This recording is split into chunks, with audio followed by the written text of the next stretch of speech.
أبطال السنة السادسة ابتدائي، مرحبا بكم. اليوم غيكون الفيديو مختلف شيئا ما على باقي الفيديوهات. غندير معكم واحد التحدي فيما يخص الدرس ديال المساحات الاشكال الاعتياديه. غادي نسول، غنطرح سؤال، تخيلوا راسكم في القسم. غنطرح سؤال وخصكم تجاوبوا يعني دغيا قبل ما نعطيكم انا الاجابه. داكوغ، انا غنتسناكم، غادي يكون بحال فيديو تفاعلي، يعني غنتسناكم تعطوني الجواب وتحسبوا النقط في الاخير شحال يكون عندكم النقطه. صافي، مستعدين؟ يلا على بركه الله. يلا قول لي مساحات المثلث. كيفاش كنحسبوا مساحات المثلث؟ عطيني القاعده. القطر مثلث؟ نو، شويه ديال التركيز.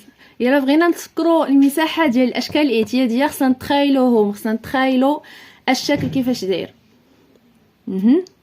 انت برافو. دونك نعم، مساحة المثلث هي قاعدة مضروب في الارتفاع مقسوم على 2. جيد. دونك القاعدة مضروب في الارتفاع مقسوم على 2. دونك إلا حفظنا هاد القواعد بشكل جيد غادي يجينا ساهل نهار الامتحان في التطبيق مباشرة. غنكتب القاعدة ونبدا نطبق مباشرة. داكوغ. دونك يلا مساحة المستطيل. زيد. الضلع مضروب في الضلع. خطأ. مساحة المستطيل. زيد. اشنو عنده؟ شنو هما الابعاد اللي كاينين عند المستطيل؟ كيفاش داير المستطيل؟ المستطيل داير على هذا الشكل، ياك؟ دونك شنو عنده واحد الضلع كبير وواحد الضلع صغير، اولا جوج اضلاع طوال وجوج اضلاع صغار، بمعنى هذاك الضلع الطويل سميتو الطول اضربه في العرض. جيد.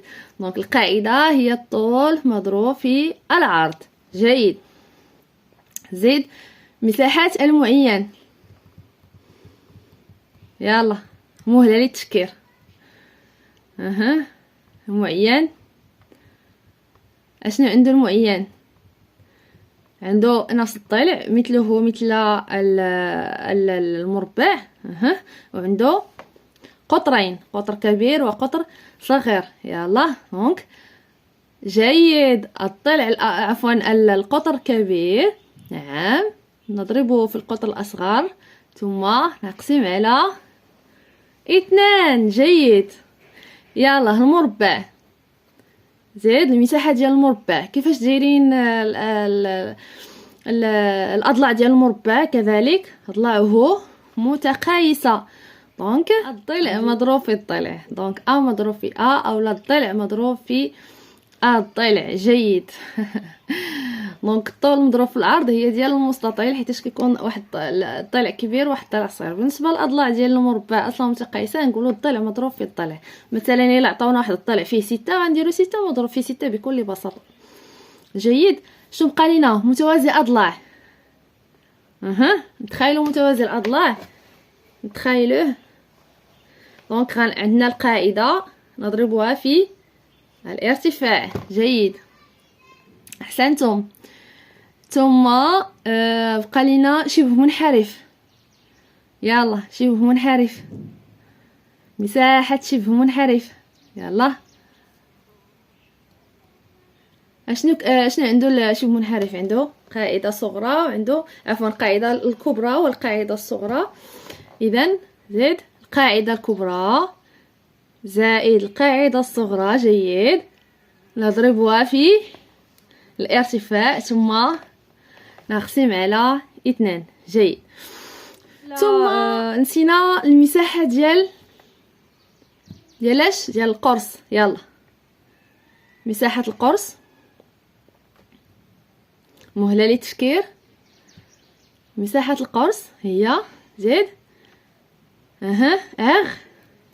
مضروب في 2. أس 2. جيد. أس 2. نعم، نضربه في